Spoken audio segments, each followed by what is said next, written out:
Grazie anzitutto all'Istituto per l'invito e per l'organizzazione di questo nostro incontro. Eh, per dare una indicazione di carattere generale come nasce il libro. Sostanzialmente nasce da, come giustamente si diceva prima, da una sorta di vuoto che c'era in precedenza, nel senso che noi abbiamo nell'ambito della letteratura scientifica e dottrinale, soprattutto relativa ai lavori della Costituente, dei volumi e degli studi estremamente approfonditi sulle culture politiche e in modo connesso sulle culture giuridiche che hanno accompagnato la nascita della nostra Costituente. Faccio riferimento al volume curato negli anni 70 da Ugo de Siervo, ad esempio, sulle culture della Costituente. Però mancava effettivamente, almeno nel panorama, se non attraverso l'analisi spesso un po' sporadica e comunque relativa alla loro opera complessiva, un'analisi sul ruolo e anche sulle esperienze di vita, anche di carattere esistenziale, di alcuni dei giuristi che poi hanno fatto parte della Costituente o ne hanno influenzato in maniera rilevante attraverso l'opera del pensiero, le modalità in cui poi il percorso ha portato all'approvazione e alla costruzione del nostro testo costituzionale. L'idea era stata quella sostanzialmente di prendere in considerazione chiaramente alcuni dei padri costituenti universalmente riconosciuti e che anche il grande pubblico, non solo degli esperti in materia di storia e di diritto, conosce. Ad esempio, tutti conoscono Calamandrei, moltissimi conoscono ad esempio Dossetti, molto di meno si poteva conoscere, ad esempio, del contributo, soprattutto alla Resistenza, ma poi anche con la sua attività di giovane professore di diritto penale, di Giuliano Vassalli, che della Costituente non fece parte, ma che influì attraverso il suo pensiero in maniera estremamente rilevante, soprattutto sugli articoli che hanno definito lo statuto del diritto penale e lo statuto delle persone sottoposte a restrizione della libertà nell'ambito del nostro ordinamento costituzionale. Vi sono poi altre figure di giuristi, chiaramente quella di Silvio Trentini,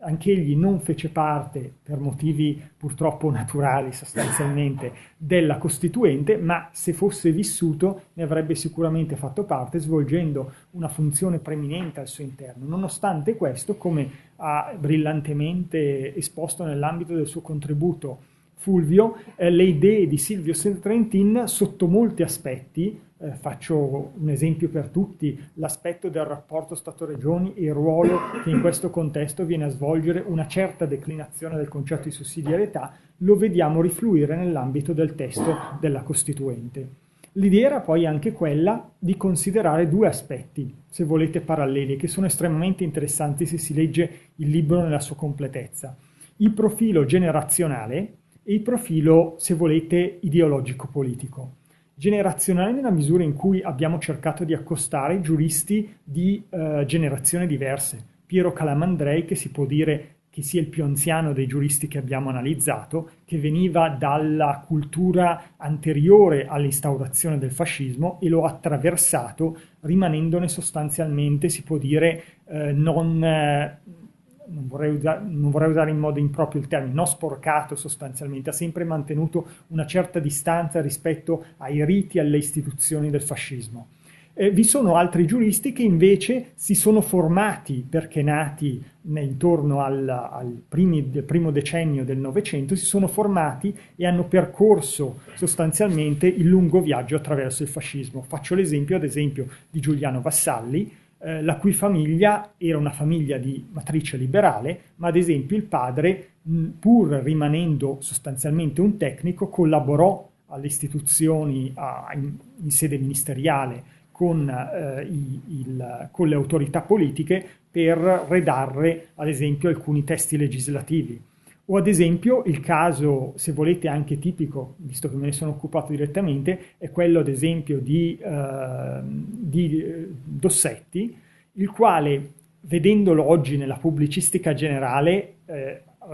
la rappresentazione massima del custode e del tutore della nostra Costituzione, soprattutto per il suo reinserimento nell'ambito dell'agone politico a tutela della Costituzione nel periodo 93-96 sostanzialmente, nell'ultima parte della sua vita anche politica. Però se noi vediamo il suo percorso anche attraverso le sue lettere, i suoi scritti, il suo rapporto molto forte con il fratello, che prima partecipò alla guerra in Albania e poi si unì alla Resistenza insieme a Giuseppe Dossetti, assumendo un ruolo di estremo rilievo nell'ambito delle truppe combattenti della fazione cattolica nell'ambito della zona del Reggiano. Ecco che però il passaggio, il percorso di Giuliano Vassalli da un lato e di Dossetti dall'altro è molto indicativo di elementi che hanno caratterizzato tutta quella loro generazione. Persone che erano cresciute anche per motivi familiari, nell'ambito dell'influenza e della cultura generale, la cultura di uno Stato comunque dittatoriale, che era quella del fascismo, e che tardi si sono accorti, o tardi, o per fortuna, diciamo non tardi perché hanno partecipato alla Resistenza, ma che si sono accorti solo con la maturazione anche culturale del contesto politico e sociale in cui erano cresciuti ed erano maturati. Così ad esempio, per fare l'esempio di Dossetti, egli si dedica sostanzialmente all'attività dello studio in maniera estremamente proficua e brillante, ma fino praticamente alla svolta, all'inizio della guerra e alle discussioni che si svilupperanno in casa Padovani. Padovani era un noto docente di filosofia della Cattolica di Milano, che alla fine del 1938, anche su suggerimento di padre Gemelli, riunì una serie scelta di professori, di giovani professori dell'Università Cattolica per discutere sul futuro della democrazia in Italia dopo la fine del fascismo. Eravamo all'inizio della guerra, la situazione era comunque complessa e i rapporti tra la Chiesa e il fascismo, lo sapete voi meglio di me, si stavano deteriorando man mano. E nell'ambito delle discussioni in Casa Padovani, di cui abbiamo solo dei riferimenti dai protagonisti che vi partecipavano, perché purtroppo diciamo così, le relazioni verbali, tra l'altro redatti anche da Dossetti, sono andati perduti, ci raccontano di un tentativo da parte di quegli intellettuali cattolici di predisporre una sorta di bozza di testo costituzionale che avrebbe poi dovuto indirizzare l'attività dei cattolici in particolare, ma poi l'attività della futura democrazia italiana. E questo non è indifferente nella misura in cui ci pone in considerazione anche tutta la prospettiva e la maturazione che ebbero non solo i singoli individui, ma anche le culture politiche in cui essi erano inseriti. Se volete, da un certo punto di vista, la figura di Giuliano Vassalli è ancora più indicativa. Cresciuto in una famiglia, se volete, bivalente, dove il papà era un liberale che, come abbiamo detto, non si era tirato indietro dal collaborare con le istituzioni ministeriali del nuovo Stato fascista. Dall'altro la mamma invece era diciamo molto attaccata alla cultura francese ed era sostanzialmente rimasta di matrice risorgimentale quanto idee culturali. E questa doppia ambivalenza culturale che caratterizzava la famiglia Vassalli ebbe ad influire anche sul modo in cui si sviluppò e si approcciò alla politica lo stesso Vassalli, in quale nella sua fase, ad esempio universitaria, aderì anche forse in termini rituali al percorso dei giovani, della gioventù nel periodo fascista, ma dopo la fine di quel periodo e con l'inizio della sua carriera universitaria, anche per il contatto con giuristi di altissimo livello come dell'Itala o altri che hanno caratterizzato poi il suo sviluppo accademico, ebbe molto più chiara la cognizione di come si era sviluppato lo Stato fascista e come aveva conculcato anche attraverso lo strumento del diritto penale o anche attraverso, se volete, un uso distorto del diritto penale, aveva conculcato le libertà nell'ambito del nostro paese. E questo è rilevante ai fini anche della considerazione poi più generale degli aspetti che ineriscono, se volete, trasversalmente alle culture politiche che li caratterizzano. Nelle figure, ad esempio, di La Pira, Dossetti, nelle figure di Giuliano Vassalli e in un certo qual modo, anche se era un socialista diciamo un po' eretico, di Trentin, abbiamo anche lo sviluppo di quelle culture politiche. Un cattolicesimo che aveva sostanzialmente dato, diciamo così, il suo consenso, la sua adesione in una determinata fase storica allo sviluppo dello Stato fascista e anche attraverso l'influenza e lo sviluppo della dottrina non solo teologica ma anche della dottrina giuridica che caratterizzò ed ebbe il fulcro nell'ambito della cattolica, ebbe a distaccarsi sempre più, tanto che, come racconto nell'ambito del mio libro, ma riprendo queste considerazioni dagli studi del professor Balboni, che tanto si è occupato della figura di Giuseppe Dossetti, lo stesso Dossetti ebbe un'influenza estremamente rilevante sui documenti papali di quel periodo che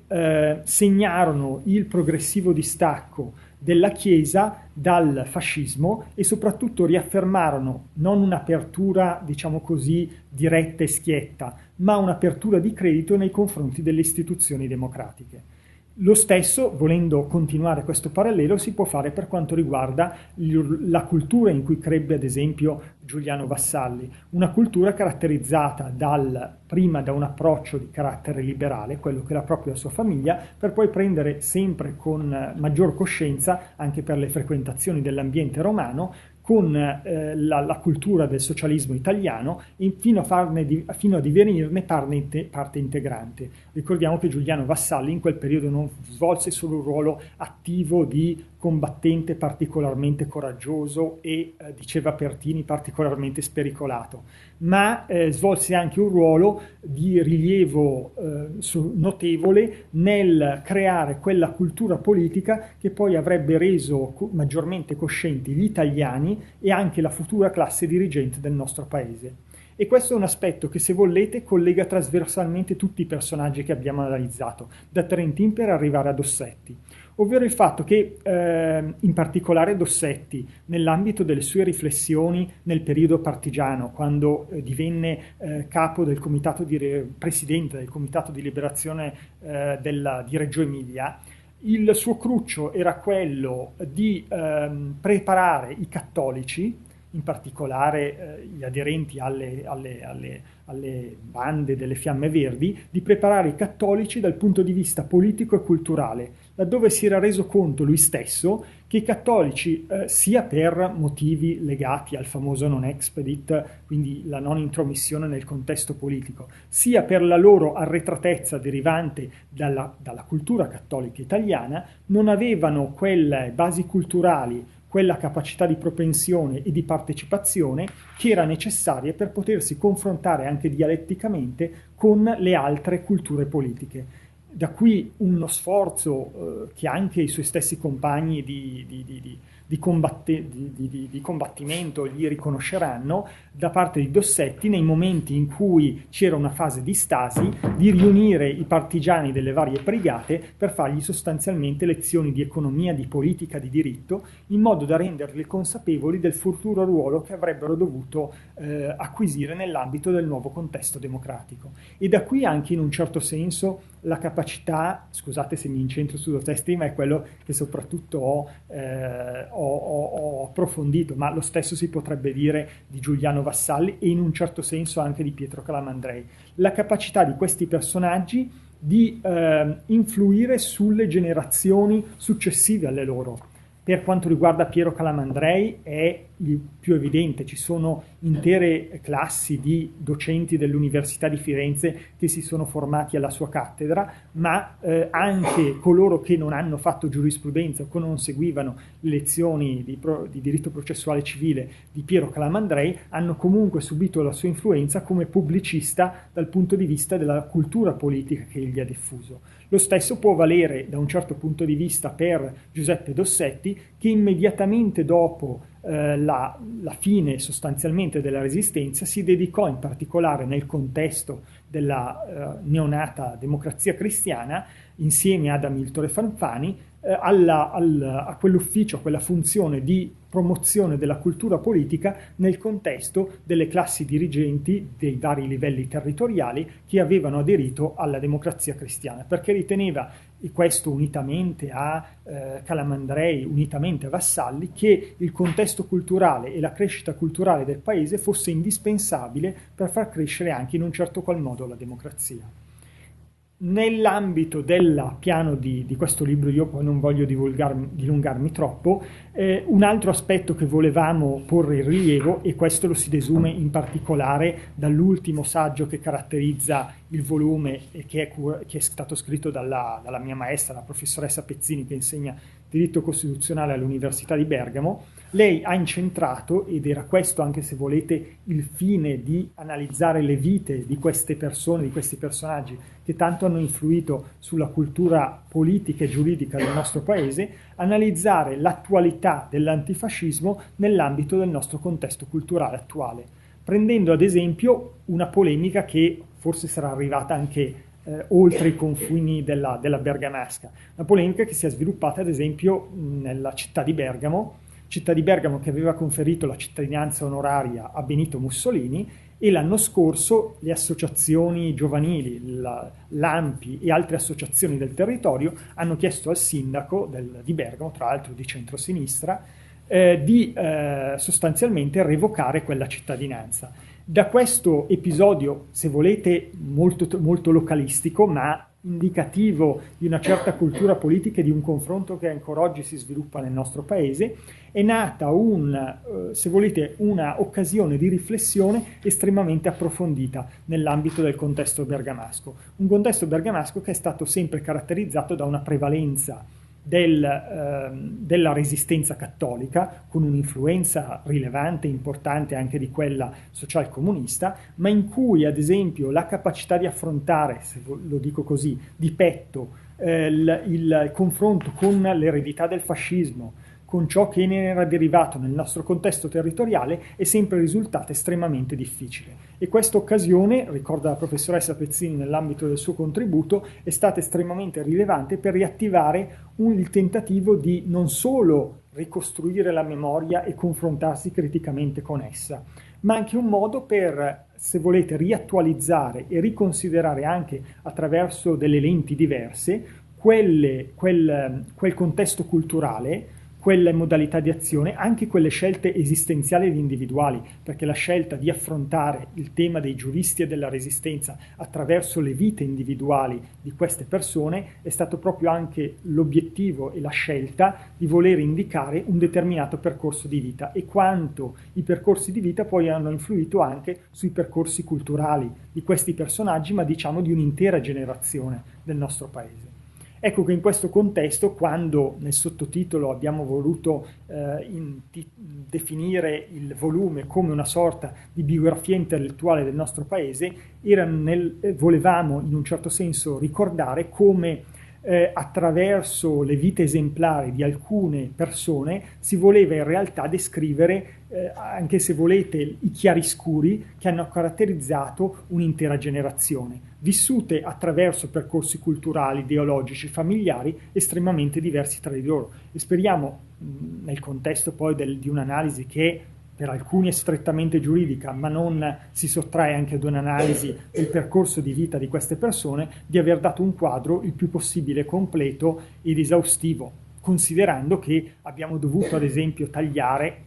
non poter includere personaggi di altissimo rilievo, perché ad esempio una figura come quella di Galante Garrone, che avrei voluto inserire nell'ambito del contesto del convegno e poi anche di questo libro, purtroppo non siamo riusciti a inserirla, come altre figure di eminenti giuristi che hanno partecipato alla Resistenza e non hanno avuto un ruolo anche in Assemblea Costituente non meno rilevante di quanto hanno fatto quelli che abbiamo potuto descrivere. Un ultimo appunto. A gennaio, ad esempio, sono stato insieme ad uno dei curatori di questo libro, Gian Domenico Dodaro, che si è occupato di Vassalli, in un bel convegno organizzato dall'ANPI del Medio Campisano in Sardegna. Alla mattina, tra virgolette, ci siamo occupati dei giuristi oggetto del nostro libro. Nel pomeriggio alcuni studiosi sardi, anche dell'Università di Cagliari, hanno affrontato le figure e anche il contesto culturale e politico dei giuristi sardi che poi hanno partecipato alla Resistenza. E devo dire che si potrebbe fare quasi per ogni regione italiana, considerare figure che hanno lavorato nel contesto delle università o dell'avvocatura o della magistratura, che hanno contribuito in maniera più o meno diretta a sviluppare e a rendere più viva quel contesto culturale e anche la cultura successiva che ha reso possibile la Costituzione nel nostro Paese. Grazie.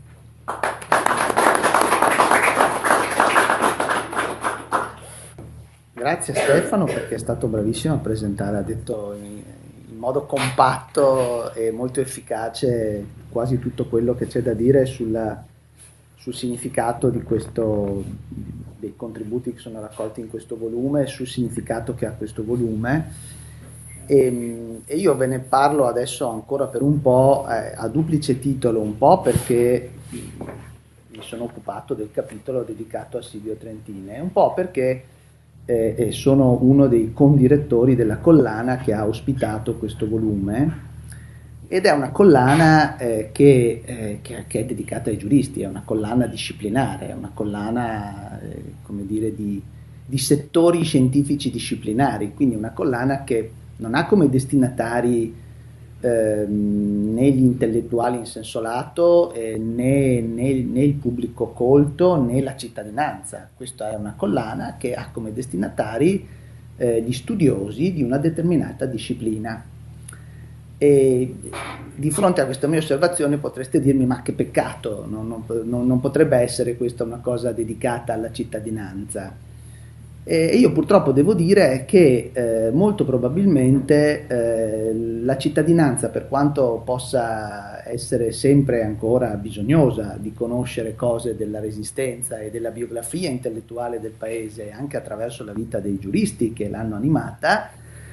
probabilmente ne sa più dei giuristi della Resistenza oggi, cioè nei settori scientifici gli studiosi che si occupano di diritto pubblico e quindi di diritto costituzionale e di diritto amministrativo si occupano anche, quando si occupano di Costituzione, dei valori, degli interessi, di ciò che ha animato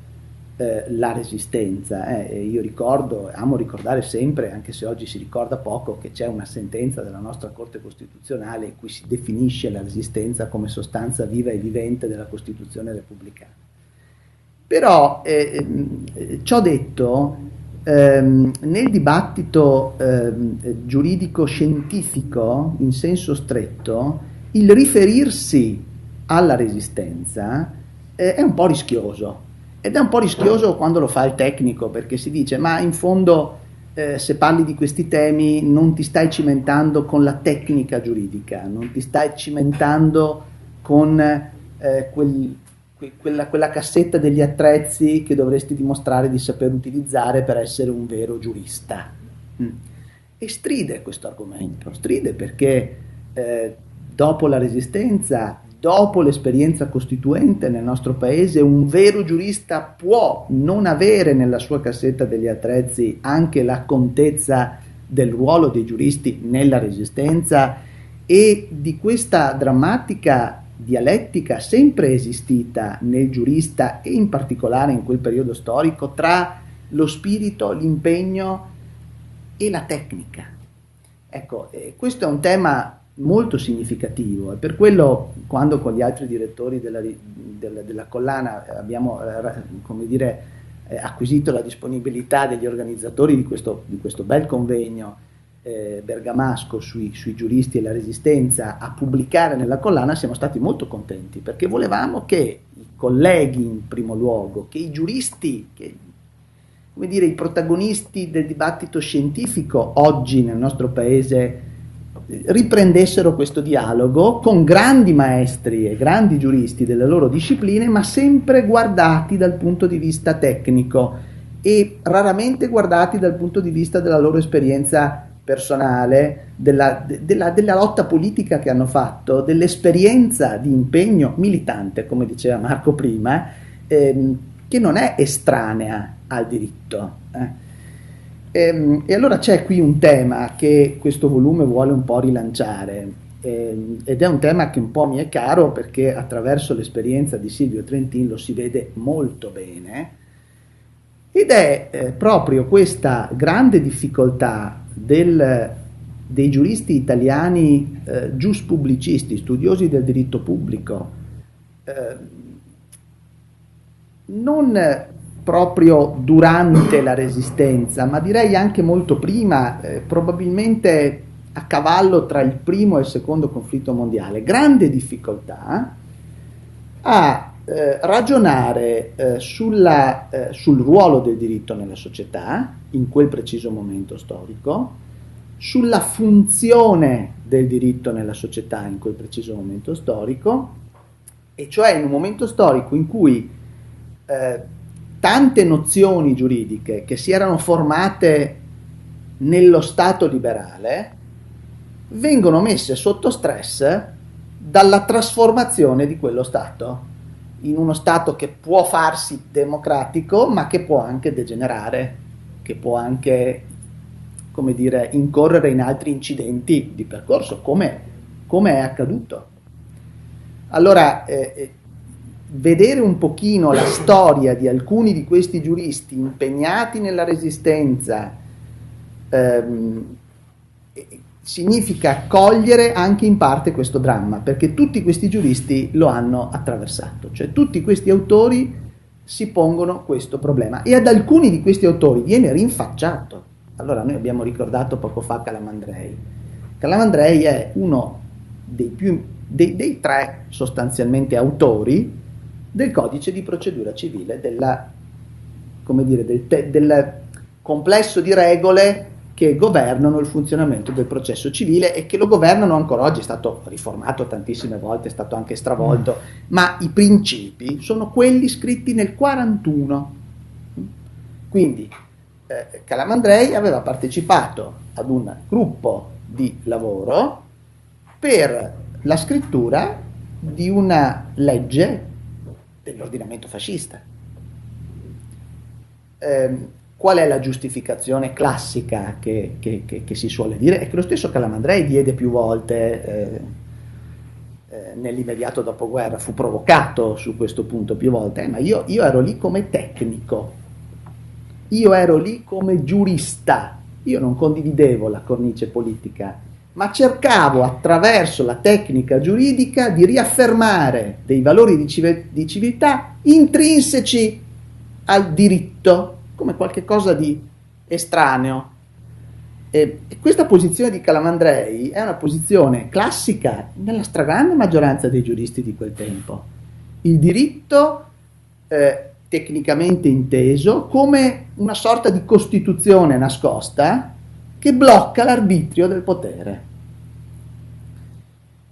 È vero? Non è vero?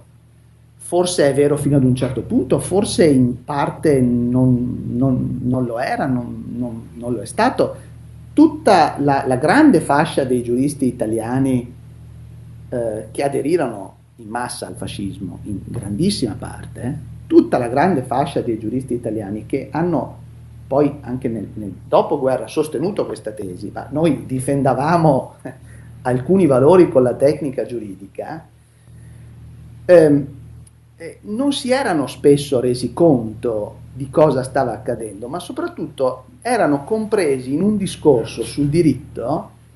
che rendeva assolute delle nozioni e dei principi che si erano formati in una certa cornice di Stato, in una certa forma di Stato, in un certo contesto culturale e sociale.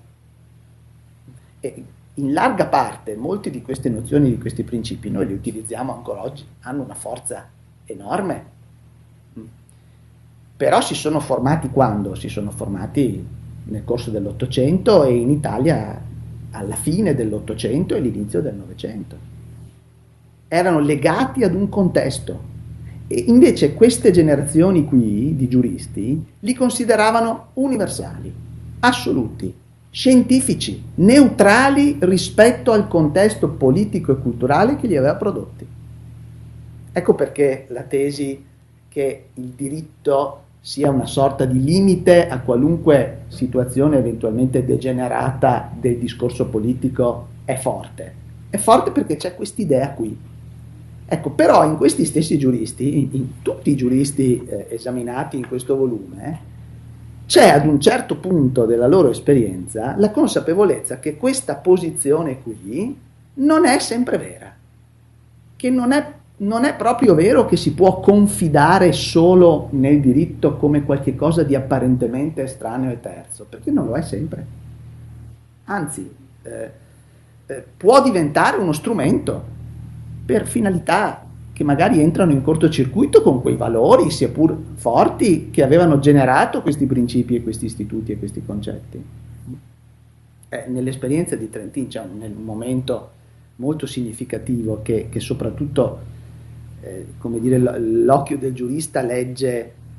nei suoi scritti, e in un suo scritto in particolare, che è La crisi del diritto e dello Stato, quest'opera straordinaria scritta in Francia e tradotta in italiano soltanto pochi anni fa, in cui Trentin si pone delle domande generali su che cos'è il diritto, su che rapporto c'è tra il diritto e la giustizia, e a un certo punto affronta questo tema andando a criticare le tesi di alcuni giuristi eminenti italiani di quel momento storico,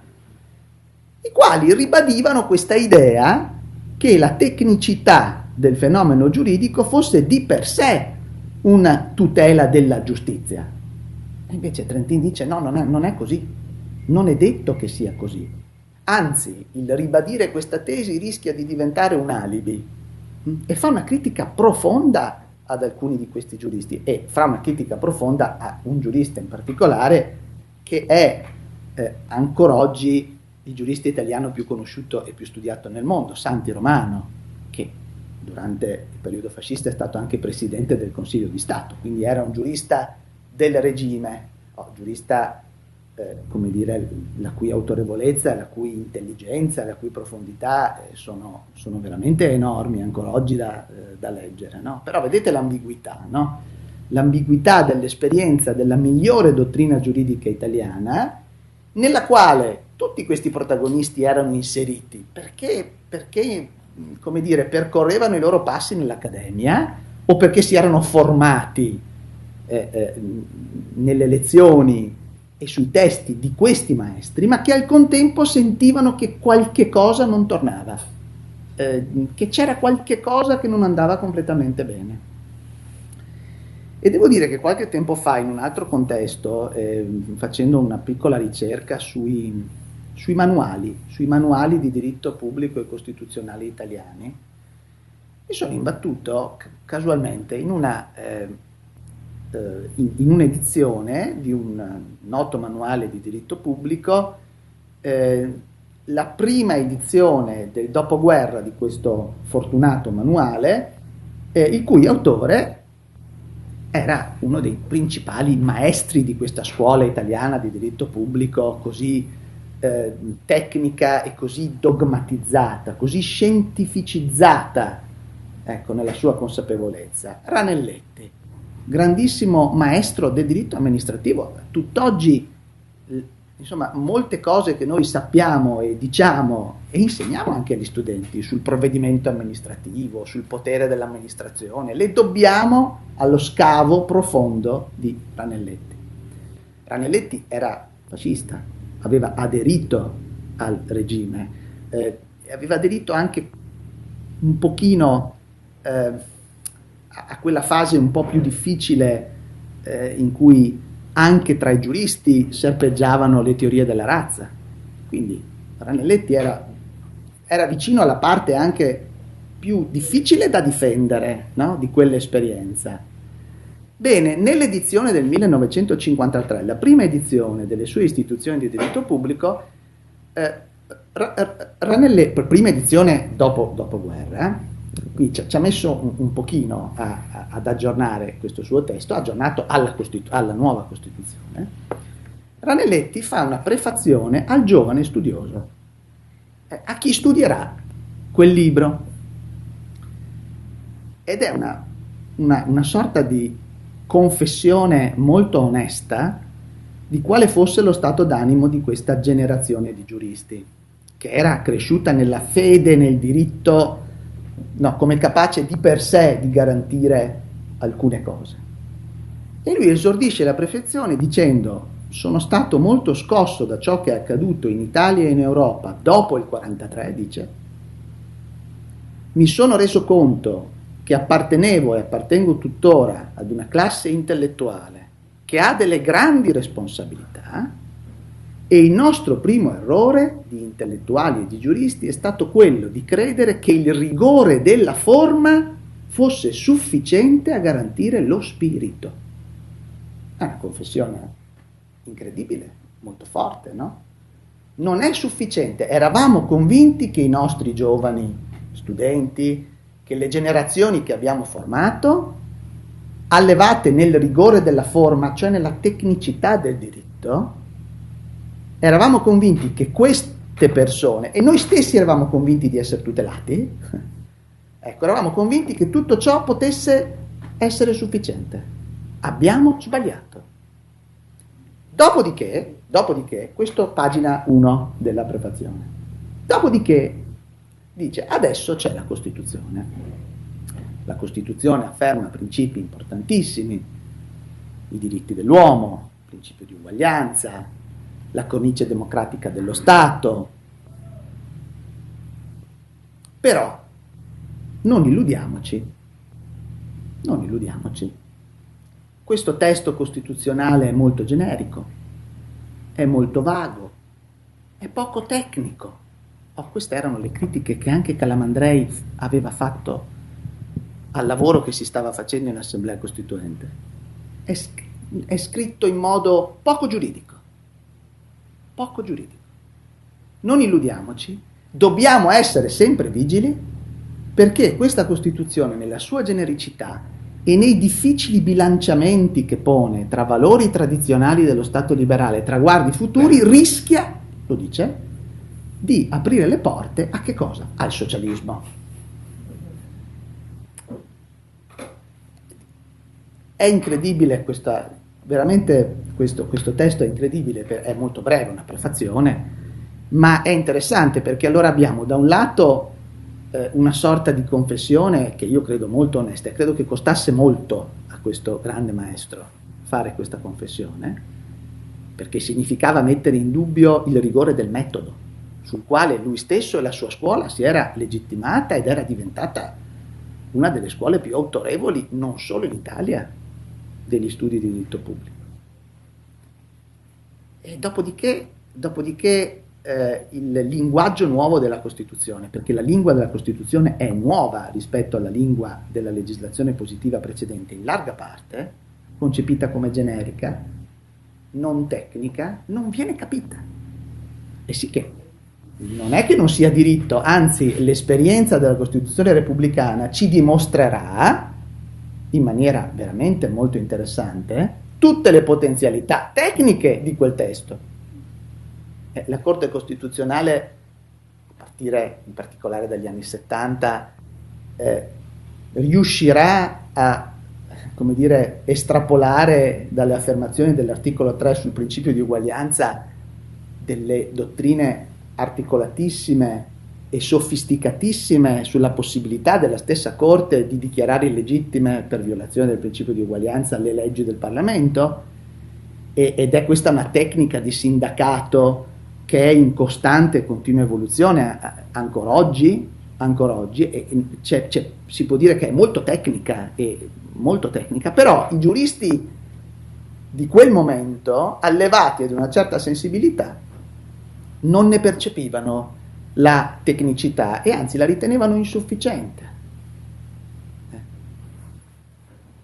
Quindi la cosa interessante dello studio di tutte le figure di giuristi contenute e approfondite in questo testo sta proprio in questo, che ognuno di questi, dalla propria esperienza specifica, lo ricordava prima Stefano, qui ci sono culture politiche, personali, riferimenti ideali completamente diversi, anche dissonanti, anche contrastanti, però ciascuno di questi giuristi ha sentito la crisi, ha vissuto un momento di cambiamento, di svolta, dovuto all'esperienza che ha fatto, dovuto alle scelte, dovuto anche alla militanza che ha fatto. Quindi quest'altro aspetto interessante che spesso nel giurista, in questa tradizione di assoluta neutralità, è guardato con sospetto, la scelta. E il giurista non sceglie, perché il giurista è neutro e imparziale. Non è così perché in qualunque ragionamento giuridico, anche il più tecnico, c'è una scelta sui presupposti metodologici di quel ragionamento. La scelta c'è, non è che non c'è, non ci si può illudere di questo, no? E oggi si è molto più smaliziati in questo, forse troppo, forse a volte si è talmente smaliziati su questo aspetto della scelta che si dimentica che in realtà comunque il giurista, essendo legato ad una tecnicità, ad un discorso tecnico, non è proprio così libero di scegliere alla fine, no? Lo è, ma al contempo ha un vincolo. Però l'aspetto della scelta è presente in tutti questi autori. E poi c'è un altro tema interessante, che in realtà era stato ben sollevato qualche anno fa. Questo libro non è il primo, perché nel 2011 ci fu un bel libro pubblicato dall'editore Carocci intitolato Costituenti Ombra.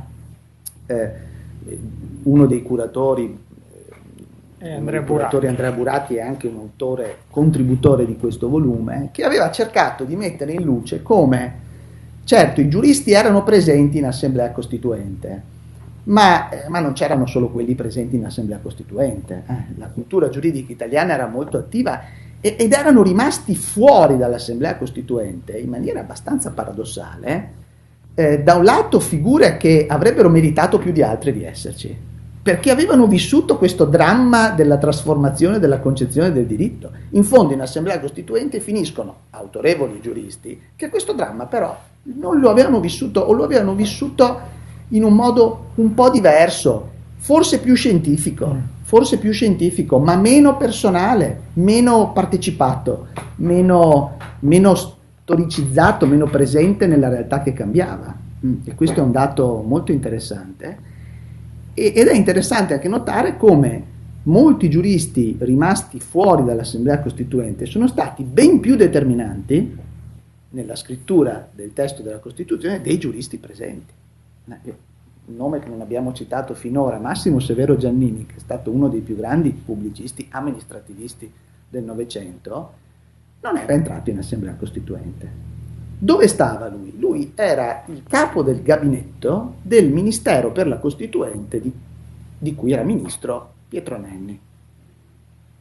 E Giannini, da capo di gabinetto di quel ministero, prima che comincino i lavori dell'Assemblea, prepara i lavori dell'Assemblea. Vengono pubblicate decine di volumi preparatori di studi giuridici sulle forme di governo, sul Parlamento, sull'amministrazione, sul regionalismo, studi che vengono poi utilizzati da chi siede in Assemblea Costituente. Quegli studi lì sono stati fondamentali, la cornice del lavoro è tutta data da quegli studi lì. E il deus ex machina di questa operazione è un giurista allora giovanissimo, che però è fuori dall'Assemblea Costituente, non è presente nell'Assemblea Costituente e incide invece molto nei lavori dell'Assemblea. Poi c'è un'altra cosa che hanno in comune tutti questi autori.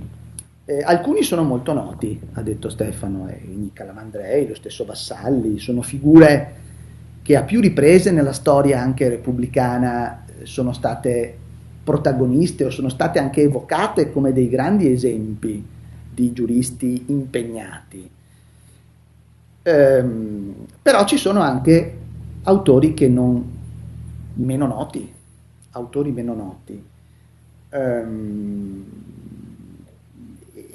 e si discute anche di progetti costituzionali. Per esempio vi è un bel contributo sul progetto di Costituzione confederale europea ed interna di Lucio Galimberti e Antonino Repaci, testo probabilmente un po' più povero di quello che di solito si dice, non è un testo particolarmente ricco e articolato giuridicamente, ma ecco, è interessante notare come alcune di queste figure che hanno vissuto quel dramma, che hanno vissuto quella crisi, dopo la fase del loro impegno, scompaiono per lungo tempo dal dibattito giuridico anche. Così è stato per Trentin per tantissimo tempo. Quindi abbiamo tra questi giuristi alcuni che vengono ricordati e talvolta ricordati anche in modo agiografico, forse un po' troppo, no? E per Calamandrei e per lo stesso Vassalli è stato un po' così, e altri totalmente dimenticati e invece riscoperti in un tempo recente, e alcuni magari sempre ricordati, però in contesti culturali specifici, penso a Dossetti, sempre molto ricordato, però solo di recente riscoperto nella sua qualità di giurista.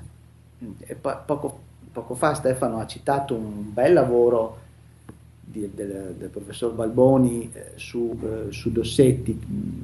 Si tratta di un'introduzione a un discorso importante tenuto da Dossetti nell'immediato dopoguerra ad una accesa e lunga riunione dei giuristi cattolici italiani. È un testo che è stato ripubblicato credo nel 2012 forse. Non abbiate paura dello Stato è il titolo del testo. È una relazione fiume, il testo è una relazione fatta da Dossetti al pubblico dei giuristi cattolici, e in questa relazione Dossetti fa una lezione di diritto ai suoi colleghi giuristi cattolici, ma con una finezza straordinaria, ma soprattutto con la capacità di cogliere e di dire, ad esempio, una cosa che era molto presente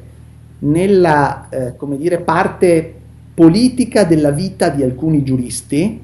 che appartenevano però ad un contesto culturale completamente diverso. Perché cosa dice Dossetti in questo suo discorso? Dossetti fa notare che la Costituzione intende inaugurare un uomo nuovo. È una cosa molto interessante, no? L'idea dell'uomo nuovo, il nuovo cittadino, non è più l'uomo di prima. La Costituzione non vuole semplicemente riportare le lancette all'indietro e dare allo Stato liberale restaurato la possibilità di uno sviluppo democratico. No, non si torna all'indietro, si riparte, e la Costituzione è una reformatio dell'uomo. Ovviamente Dossetti poi la spiega nella chiave della, come dire, occasione che la Costituzione dà sul piano terreno per una riforma interiore. La Costituzione è quasi una strada attraverso cui, per Dossetti, instaurando la Repubblica terrena, si ha un accesso ad un'altra verità individualmente, no? Ogni persona. Però questo suo discorso è molto interessante, perché quest'idea che lo Stato democratico, che nasce dalle ceneri del secondo conflitto mondiale, abbia come oggetto la costruzione di un'identità nuova, e che la democrazia sia questo, cioè sia un ordine che si rinnova e si integra costantemente per una persona che cambia costantemente i suoi confini. Non c'è un punto di arrivo, perché è una trasformazione costante. Dossetti la coglie benissimo, e la coglie quasi meglio di altri giuristi che, proveniendo magari dalle varie culture della sinistra, guardavano alla trasformazione ma verso un obiettivo ben definito, no, ben definito, del quale la classe dei giuristi in quel momento aveva molta paura, no? Ranelletti, attenzione che c'è il socialismo alle porte, no? E non è un caso che la reazione della stragrande maggioranza dei giuristi fu proprio quella. Un mio collega ha fatto uno studio ha fatto una cosa molto facile, però è anche banale, ma non così ingenua.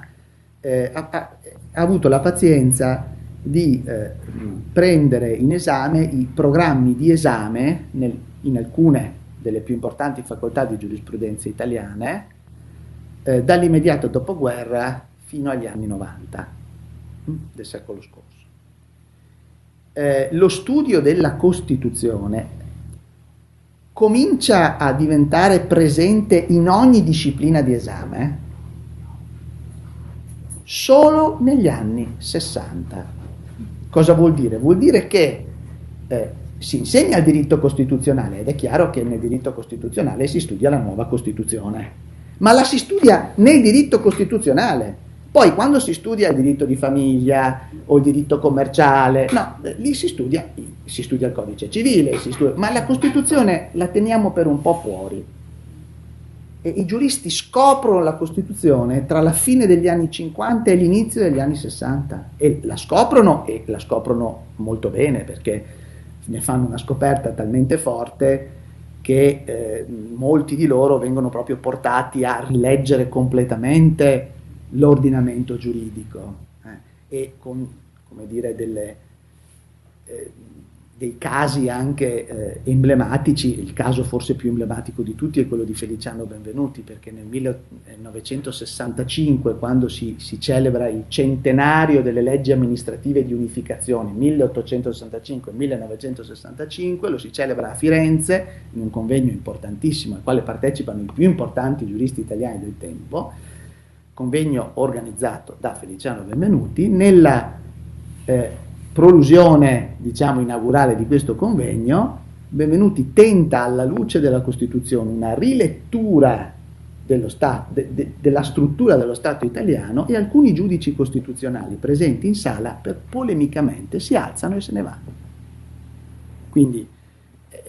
però quello è il momento di rottura, cioè gli anni 60 sono il momento in cui i giuristi scoprono la Costituzione, e è il momento in cui si comincia anche a riscoprire lentamente, poi questa riscoperta matura negli anni 70, le figure minori, le figure cioè di quei giuristi resistenti che non hanno partecipato alla Costituente e che avevano avvertito una necessità di ripensare a determinati istituti.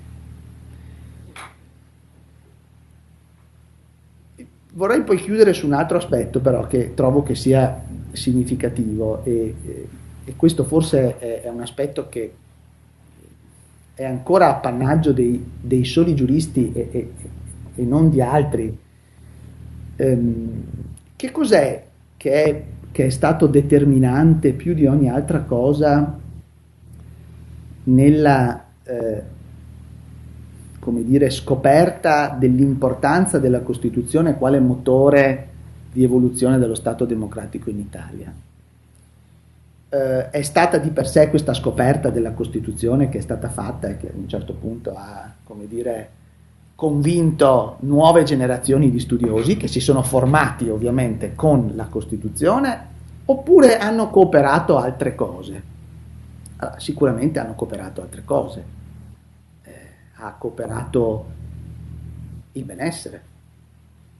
Gli anni 60 sono il momento di un boom economico significativo, di una società che riprende la sua strada, ma poi cosa ha cooperato tantissimo? Ha cooperato quello che è venuto dopo, ha cooperato ciò che è accaduto tra gli anni 80 e gli anni 90, quando il legislatore ha scoperto la Costituzione, quando il Parlamento italiano ha cominciato ad approvare leggi che hanno attuato in maniera un po' più forte la Costituzione, che per certi versi resta ancora non attuata. E come mai il legislatore italiano si è spinto? Beh, un po' perché chiaramente anche sul piano della comunità politica queste trasformazioni anche economiche e sociali avevano il loro peso, ma un po' perché stava diventando significativa, fine degli anni 80, inizio degli anni 90, la spinta esterna, l'essere collocati istituzionalmente nella cornice europea. E la cosa interessante che contraddistingue molte delle figure di questi resistenti allora era l'aver, come dire, respirato più di altri un dibattito di dimensione europea. Vuoi perché erano stati in esilio, vuoi perché erano in contatto stretto con intellettuali di altri paesi, vuoi perché avevano, come dire, capito che le sorti della Costituzione, di una Costituzione anche solo nazionale, non potevano più essere soltanto confinate, ma appartenevano ad una comunità più ampia. E devo dire che questa consapevolezza è particolarmente, dicevo, appannaggio dei giuristi, perché i giuristi sanno quanto il diritto altro, il diritto poi della Comunità Europea e poi dell'Unione Europea è stato una leva straordinaria di sviluppo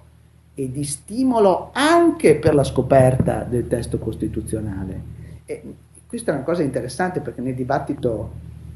giornalistico o comune oggi noi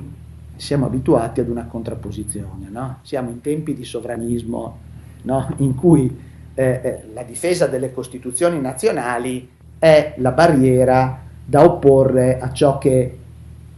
l'Unione Europea e questo ente, no, tentacolare, non responsabile politicamente come potrebbe essere, no, in un normale Stato nazionale, cerca di come dire, condizionare la vita delle comunità politiche nazionali, la Costituzione come sbarramento, no?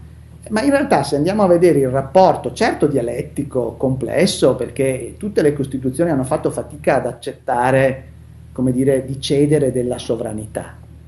però per un largo periodo di tempo questa cessione di sovranità è stata come l'opera della vanga che dissoda il terreno, cioè il terreno dissodato si è rivelato capace di accogliere dei semi nuovi e capaci di accogliere una visione della democrazia e degli stessi valori che sono contenuti nella Costituzione molto forte. Quindi c'è questo rapporto dialettico e io trovo che andare a rivedere un pochino la vita allora di questi resistenti, alcuni meno conosciuti, che avevano già vissuto questo dramma su che cos'è il diritto e su che cos'è la funzione del diritto, ci aiuta a capire questo rapporto anche con una cornice più ampia. Cioè erano tutti intellettuali in comunicazione con altri intellettuali, non solo italiani, no? E avevano capito che le sorti del nuovo diritto non erano esclusivamente nazionali, esclusive di uno Stato soltanto, no? E quindi avevano riscoperto paradossalmente una nuova universalità del diritto, no? Cioè un nuovo discorso non legato ad un'astratta tecnicità, ma alla condivisione di valori che potessero dare nuova vita a concetti, a principi, a nozioni che erano state considerate alla base dello Stato liberale, ma che potevano tornare ad essere rilevanti anche nelle nuove istituzioni. Quindi questo testo è un po' una sfida, come vi dicevo, per provare a convincere in primo luogo i giuristi e i pubblicisti a guardare a queste esperienze come a delle testimonianze di alcune domande, di alcune questioni che il giurista deve continuare a farsi sempre, alcune questioni anche metodologiche, che non possono essere lasciate nel dimenticatoio e considerate come legate ad un momento storico soltanto. Cioè il giurista deve continuare a farsi queste domande. Ciò che sto facendo è una scelta o non lo è? In che termini è una scelta? Che legame c'è tra il mio modo di guardare al diritto e i valori, gli interessi, le esperienze, le storie che sono nascoste e che sorreggono l'edificio costituzionale, ma non solo italiano, no? La cultura costituzionale europea, perché a proposito di cornice europea, per quanto esista una dialettica, noi non possiamo dimenticare che dal Trattato di Maastricht in poi l'Unione Europea, che si fonda col Trattato di Maastricht, riporta la necessità nel trattato di salvaguardare le tradizioni costituzionali comuni degli Stati membri, perché si capisce che c'è un destino comune, che quei valori e quei principi e quegli interessi da soli non si, come dire, non si difendono, non si sorreggono, e che allora capiamo quanto è delicato ovviamente il tema oggi del rapporto tra gli Stati e l'Unione Europea, è un tema fortemente in crisi per molte ragioni, ma non è questo l'oggetto dell'incontro di oggi. Ecco, io non avrei altro da aggiungere, spero di avervi un po' invogliato eventualmente a leggere questo testo, ad approfondirlo di più, ma mi sembrava interessante proprio darvi un po' l'idea di qual è lo scopo di questa pubblicazione, cioè qual è stata la finalità che l'ha ispirata e che poi ispira un po' tutta la collana, che si occupa anche di cose non soltanto legate alla Resistenza,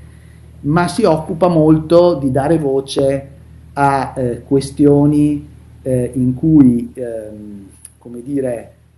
il diritto come insieme tecnico e anche a volte rigido di concetti e di principi sente l'esigenza di rinnovarsi, no? Abbiamo ospitato in questa collana dal 2012 ad oggi una ventina di volumi circa e abbiamo affrontato temi che erano rimasti un po' tabù e forse lo sono ancora nella letteratura giuridica. Ci siamo occupati dei diritti dei malati di mente, ci siamo occupati dei transgender, ci siamo occupati dell'approccio antropologico allo studio del diritto, tante strade diverse, un po' minoritarie, per capire quanto sia importante interrogarsi costantemente sulla tenuta di principi, concetti, metodi apparentemente rigidi, universali, ma in realtà non sono rigidi e universali, vanno costantemente rivissuti, ma in questa domanda, in questo dramma, in questa scelta che per tutte queste figure hanno fatto e si sono poste e hanno avuto in parte la fortuna anche di poterlo fare in un momento storico in cui tutto militava per fare una scelta. Paradossalmente oggi fare una scelta è più difficile, perché non siamo costretti a farla. Oggi dobbiamo imporci di farla, non ne siamo ancora per fortuna costretti, però oggi è difficile farla. Allora in un momento in cui è difficile farla, tanto più per i giuristi, è importante dare innanzitutto ai giuristi questo segnale: siate consapevoli nella scelta e siate capaci di vivificare costantemente il vostro metodo, come hanno fatto questi protagonisti. Grazie.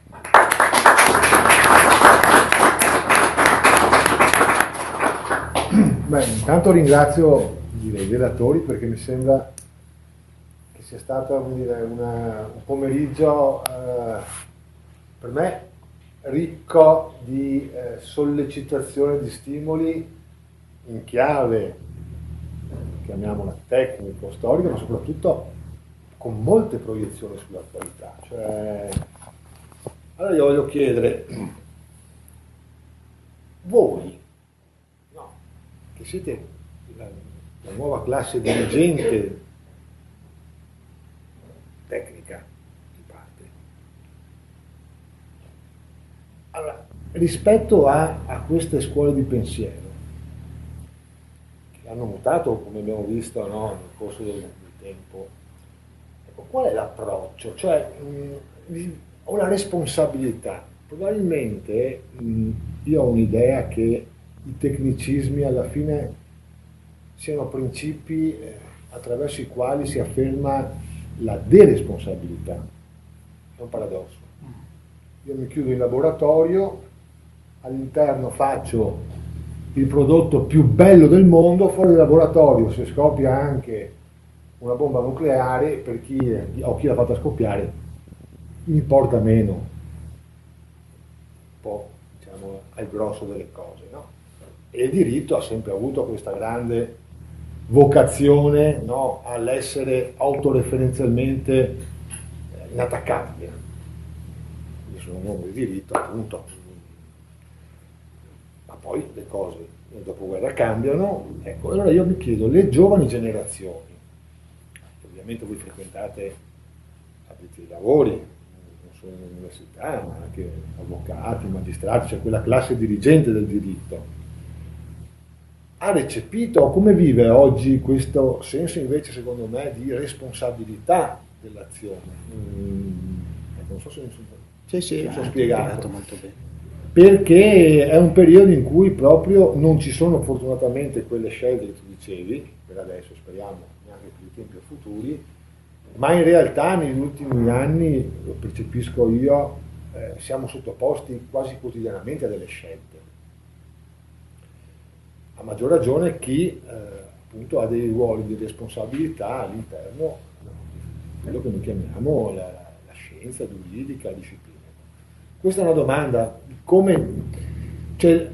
si è usciti ormai anche dal laboratorio, spero e credo, ma forse magari il confine di un laboratorio più grande esiste ancora per qualcuno, e quindi oltre io non so niente, dentro io so tutto. Ecco, questa è una domanda. L'altra invece che mi interessa molto è, non sapevo poco, insomma, è questa dell'applicazione e della ricezione della Costituzione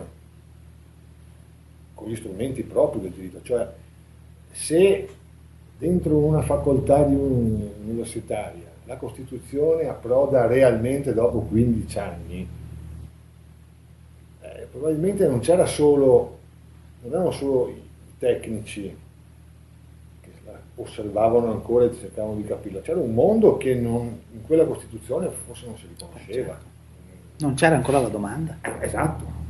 cioè è una Costituzione che ovviamente ha avuto uno scoppio ritardato, e questo scoppio ritardato poi si è riverberato nella quotidianità della nazione. L'abbiamo scoperta tutti un po' tardi, perché voglio dire, è stato un tema che è rinato quando si è sentiti sprovvisti di strumenti per rispondere a certe emergenze e la Costituzione invece li prevedeva. Ecco, quindi è molto interessante dal punto di vista scientifico invece, ecco, effettuare queste ricerche, perché sono questi anche gli strumenti per cui capisci le rotture e le ricomposizioni, i manuali, i vocabolari, i dizionari, perché voi dovete anche pensare che le parole vengono no, trasmesse attraverso dei testi. Allora un vocabolario del 47, del 48, 49, che spazio dava a questi temi? Anni fa feci un piccolo assaggino, un piccolo studio per un convegno sul termine collaborazionismo, che insomma, diciamo che dal 39 al 45 in Europa è stato un fenomeno piuttosto rilevante. Allora, fino agli anni 50 inoltrati, il collaborazionismo era tutto meno quello che invece avevano vissuto le persone decenni prima. E c'è stato un ritardo nel recepire dal punto di vista non lessicale, dal punto di vista concettuale. Allora bene che ci siano queste ricerche che entrano nel vivo proprio no, della quotidianità, e quindi i programmi, gli scritti, eccetera. Ecco, questo alcune... Ovviamente se qualcuno ha altre sollecitazioni... Magari reagiamo subito alla tua sollecitazione. Beh, intanto c'è il discorso della difficoltà del cammino della Costituzione, è dovuta anche a questioni generazionali, perché faccio una parentesi, quando in Assemblea Costituente si discute sulla previsione che nella Costituzione ci sia un giudice che si chiama Corte Costituzionale, c'era uno schieramento non indifferente, anzi molto molto forte, comunisti e socialisti, che erano in forte opposizione alla Corte Costituzionale, per una semplicissima ragione, che sia tra l'altro Nenni sia Togliatti in Assemblea Costituente hanno esplicitato in modo inequivoco. Il loro timore era che questo giudice, che sarebbe stato sicuramente composto da tecnici formati sul diritto delle facoltà del ventennio fascista, che questo un po' è il punto, diventasse poi lo strumento della conservazione. Cioè, cosa vuol dire? Vuol dire che il Parlamento democratico, il Parlamento espressione del popolo, rinnovato nelle sue capacità di riforma e di costruzione di un percorso verso il socialismo, questo Parlamento avrebbe trovato molti ostacoli sul suo percorso, perché una Corte avrebbe potuto annullare le leggi del Parlamento. E loro lo dicono in Assemblea Costituente.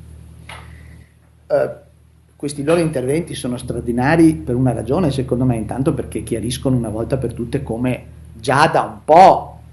quelle forze politiche avessero fatto una scelta costituzionale presupposta, cioè la scelta era quella che avevano già fatto dal patto di Salerno, cioè la scelta era quella di dire: noi ci stiamo dentro, non spacchiamo, non costruiamo con la rivoluzione il nuovo Stato, ci stiamo dentro e usiamo un metodo democratico. Quindi in questa opposizione alla Corte in realtà c'è qualcosa di molto democratico, però c'è anche una consapevolezza che io trovo interessante sul problema formativo. I giuristi, chi erano in quel momento lì? Erano quelli che avevano studiato in un contesto, e in quel contesto accedevano agli studi gli esponenti di classi sociali di un certo tipo, no? E la stessa università si aprirà molti anni dopo, quindi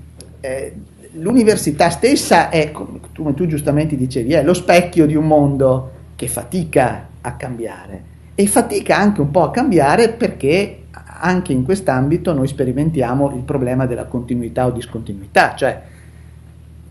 lo Stato continua, è quello di prima, e la Costituzione si inserisce dentro un discorso che già esiste, quindi è chiaro che ne viene fortemente condizionata, anche dal punto di vista lessicale, tantissimo il linguaggio, il discorso giuridico, la cultura giuridica, l'interprete fa molto l'interpretazione, quindi è chiaro che se mi sono formato in un contesto per un po' di tempo, no? Per un po' di tempo, quindi i migliori tecnici del diritto, anche in maniera del tutto, come dire, in buona fede, ecco, guardavano al diritto in un certo modo e depotenziavano il significato di quel testo, che invece viene scoperto da chi lo studia ex novo, da chi legge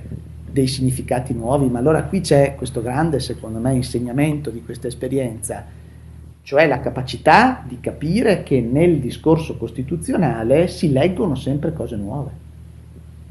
Questo è un aspetto interessante, che è il paradosso della Costituzione, perché la Costituzione ha un limite, vuole impedire anche delle trasformazioni, le vuole impedire perché non vuole certo, se è un limite deve porre degli ostacoli, però allo stesso tempo è il motore delle trasformazioni democratiche, quindi nella Costituzione c'è anche il germe del nuovo e io lo devo leggere costantemente,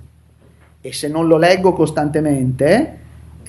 arrivo al risultato di marginalizzare la Costituzione, perché ad un certo punto ragioni economiche, sociali, culturali esigeranno la trasformazione, e se la Costituzione non la asseconda, la Costituzione resta da parte e quel discorso diventa un'altra cosa. E allora sul discorso dell'attualità a me piace una circostanza, secondo me, non voluta, perché questo testo esce da un convegno del 2015, quindi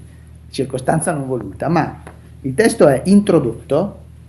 da uno dei costituzionalisti più impegnati sul fronte del sì nel referendum ed è chiuso da una delle giuriste più impegnate sul fronte del no, il che è un messaggio, secondo me, di grande civiltà giuridica nei confronti sia dei giuristi, che non si sono comportati molto bene nel periodo del dibattito referendario da entrambi gli schieramenti, ma sia nei confronti anche dei non giuristi, perché vedano che riflettere criticamente sulla biografia intellettuale del Paese e della stessa Costituzione è possibile farlo da prospettive dichiaratamente diverse ed è possibile trovare l'humus per continuare a vedere in questo testo, in quell'esperienza, una risorsa. Quindi secondo me l'attualizzazione di tutto questo sta proprio in questa circostanza, cioè nella capacità di vedere all'esperienza che ha portato alla Costituzione un'interrogazione dialettica per eccellenza, dialettica molto difficile, che ha attraversato proprio le esistenze di alcuni protagonisti, che li ha messi in difficoltà sul piano personale.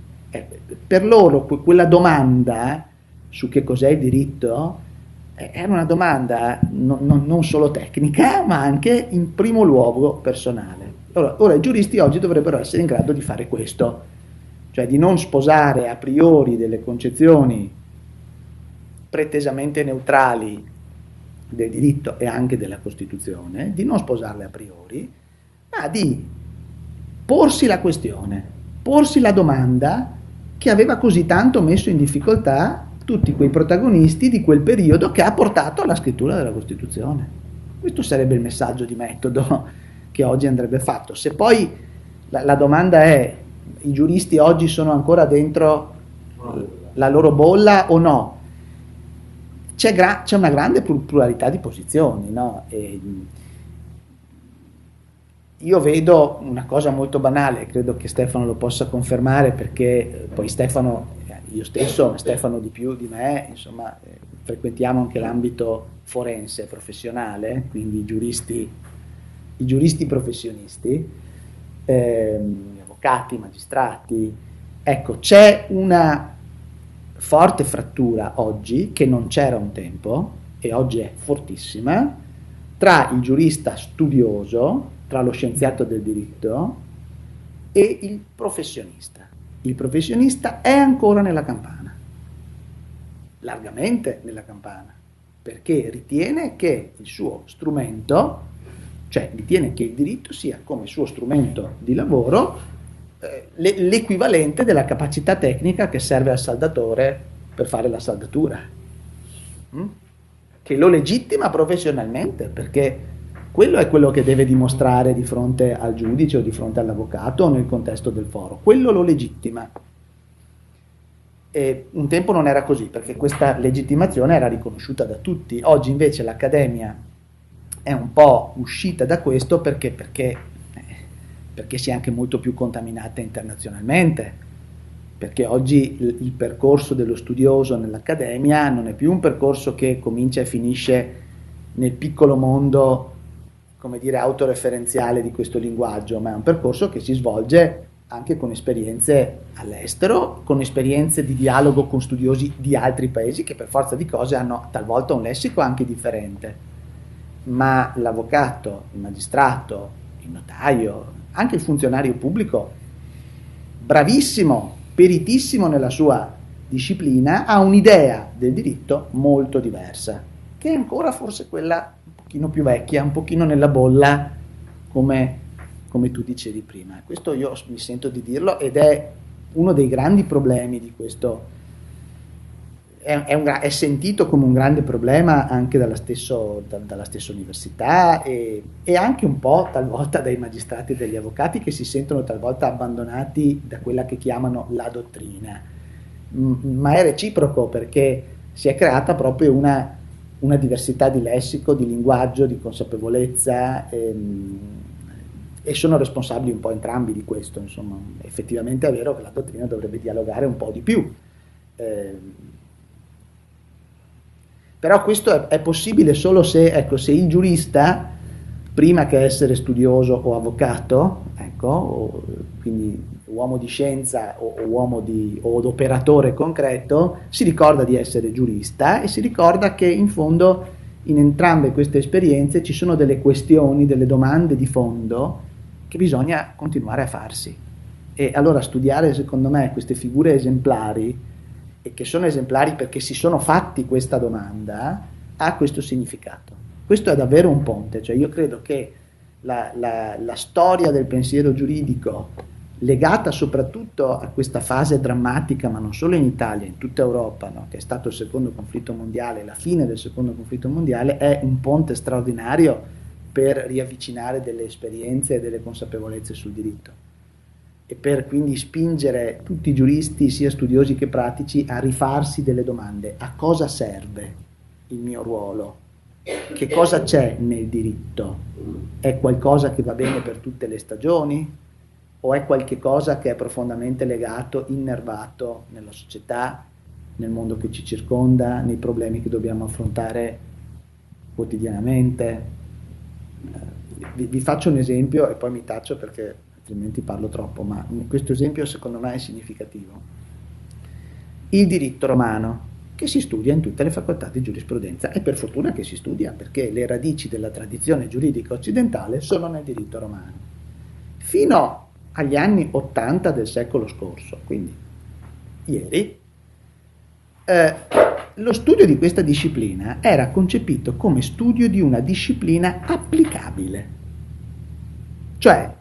io studiavo il diritto delle obbligazioni, dei contratti, le successioni, come se dovessi applicarlo oggi.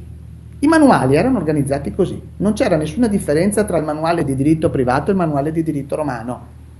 La famiglia, le persone, la famiglia, le successioni, i contratti, i diritti reali, uguale. Perché? Perché si riteneva coerentemente con quella logica di fine Ottocento e primi del Novecento, cioè si riteneva che ci fossero delle verità, no, nell'evoluzione della scienza giuridica e del diritto in generale, destinate a rimanere immutabili. E quindi si cercava di prendere dal distillato di quella tradizione delle cose valide sempre, principi di civiltà e istituti e regole valide sempre, universalmente. Oggi i romanisti non fanno più questo, non lo fanno più perché non è vero che il diritto romano è il diritto perfetto per eccellenza, è legato ad un'evoluzione storica, ad una determinata fase. Tra l'altro, come veniva studiato, come è stato studiato in Italia e in tutta Europa per più di un secolo, dalla fine dell'Ottocento ad oggi, non era neanche più il diritto romano, perché era il frutto di una concettualizzazione incredibile che alcuni giuristi tedeschi nell'Ottocento avevano fatto. Adesso lo si sta riscoprendo filologicamente, in maniera molto più scientifica, forse più seria, lo si lega molto di più alla storia, all'archeologia, si cerca di capire che cosa c'è dietro quell'esperienza. Dopodiché, se si guarda con attenzione, cosa si scopre? Che così come lo si studia oggi, ci si accorge che i giuristi romani erano profondamente dialettici e critici, molto di più di quanto non siamo noi oggi. Non si ponevano mica problemi, come dire, di fronte ad una esigenza da cui rispondere, no? I giuristi romani si inventano una cosa straordinaria, si inventano la finzione giuridica. La finzione giuridica è il motore del diritto. Il diritto a cosa serve? Costruisce una realtà parallela per fare in modo che la realtà reale funzioni in un certo modo. Questo l'hanno inventato i giuristi romani. Ecco, questo fa parte della cassetta degli attrezzi sempre valida, no? Però non è quello che invece si insegnava fino agli anni '80 del secolo scorso. Si insegnavano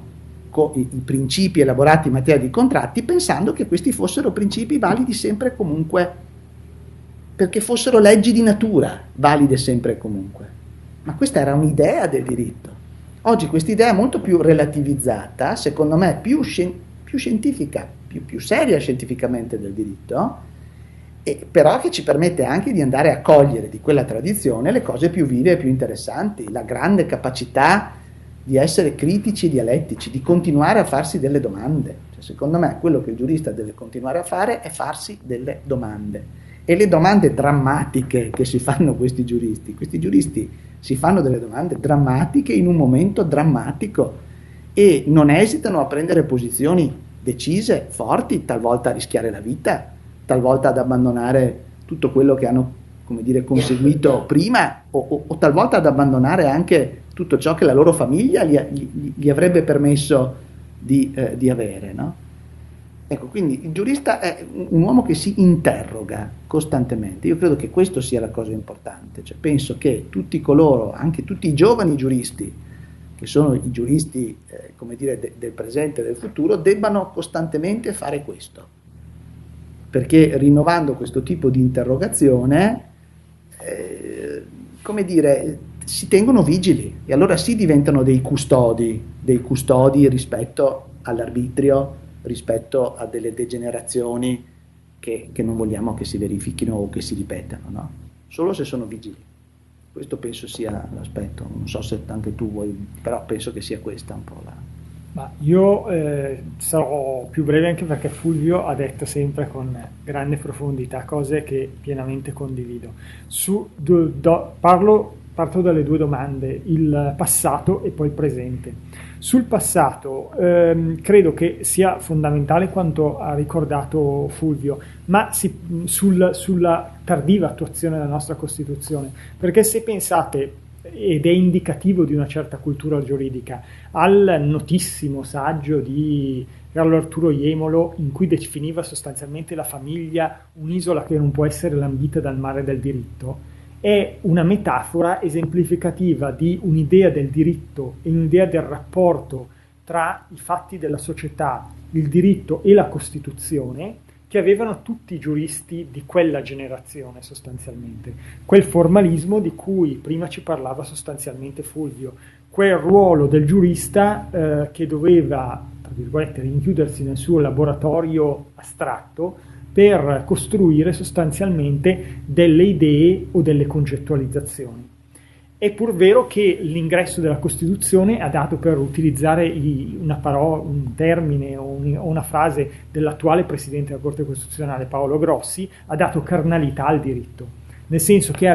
rimesso in gioco il ruolo centrale della persona nell'ambito del nostro contesto costituzionale, come aveva pronunciato, aveva detto Aldo Moro nell'ambito dei lavori della Costituente. La Costituzione voleva sostanzialmente ribaltare la piramide, ponendo al centro dell'attenzione diritto costituzionale, del diritto dello Stato, ma anche dei rapporti, tra virgolette, trasversali, quindi del diritto dei vari settori del diritto, dal diritto penale al diritto civile, il ruolo della persona dove esso era stato conculcato da un ruolo centrale e, se volete, anche assorbente che aveva assunto nelle stagioni precedenti invece lo Stato, in particolare in maniera sostanzialmente definitiva nel periodo fascista, in cui lo Stato aveva una funzione determinante in tutti i settori del diritto, e la funzionalizzazione stessa del ruolo e della funzione della persona nell'ambito della famiglia, del lavoro, era tutta indirizzata verso gli scopi dettati dallo Stato, ultronei rispetto alla persona singola considerata. La Costituzione ribalta questa impostazione e in un certo senso definisce anche un nuovo corso nell'ambito del diritto. Per fare anche qui, utilizzare una metafora di, tra l'altro, un vostro conterraneo, il professor Paolo Cendon, con cui ho collaborato a tempo. Lui ricordava la svolta che avvenne all'inizio degli anni 60 nel settore del diritto civile, quello che io pratico nell'ambito delle aule di giustizia, con gli scritti di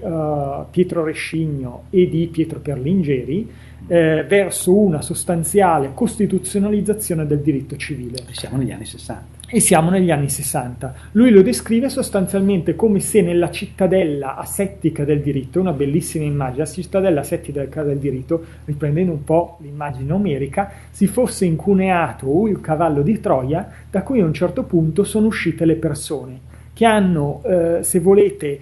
invaso e contaminato, fecondato tutti gli ambiti della cittadella, facendo crescere con questa immagine floreale le piante del diritto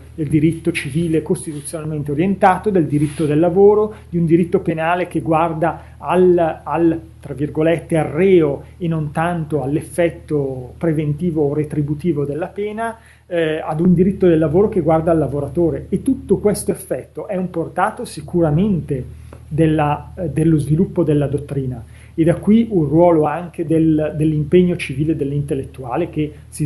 è anche precedente, perché lo sappiamo benissimo che la figura dell'intellettuale che si interessa alla società e si fa anche militante viene dagli anni 20 e 30, ma nel periodo degli anni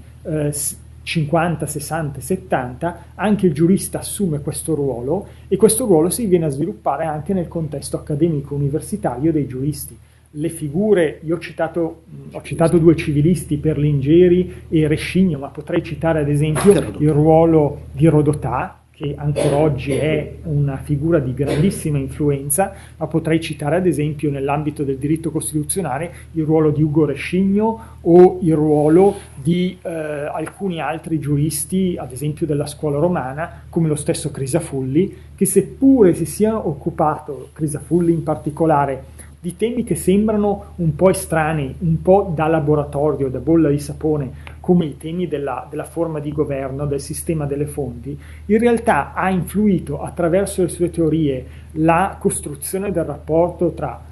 secondo la sua più nota raccolta di saggi, Stato, popolo e territorio, ha influito sulla nostra concezione della sovranità dello Stato in materia determinante, tanto che quella sua particolare lettura oggi ritorna di un'attualità particolarmente rilevante, soprattutto se consideriamo l'attuale crisi dei partiti politici e il rapporto tra partiti e Parlamento, riguardati come li riguardava Crisafulli intorno agli anni 60-70 sostanzialmente.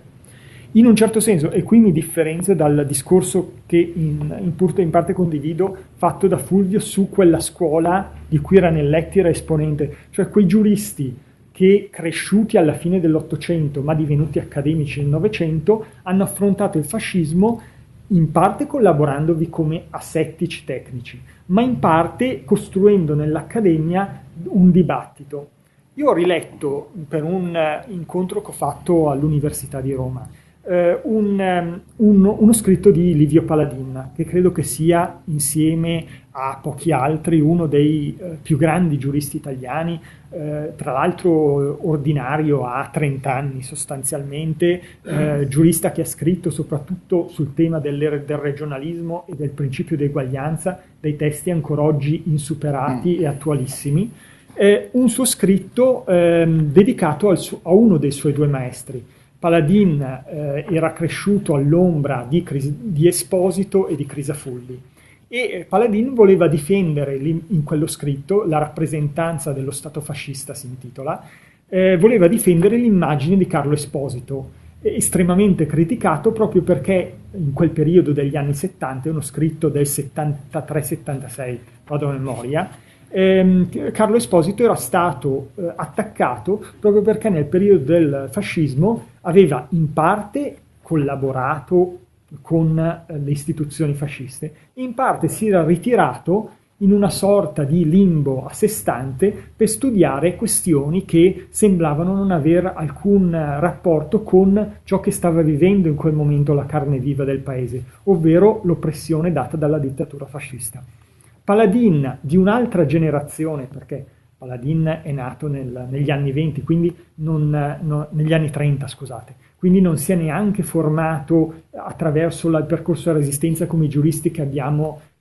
affrontato nel nostro libro. Paladin li rilegge criticamente, forse anche in ossequio al suo maestro Esposito, il percorso degli scritti, se volete, più fascisti di Esposito.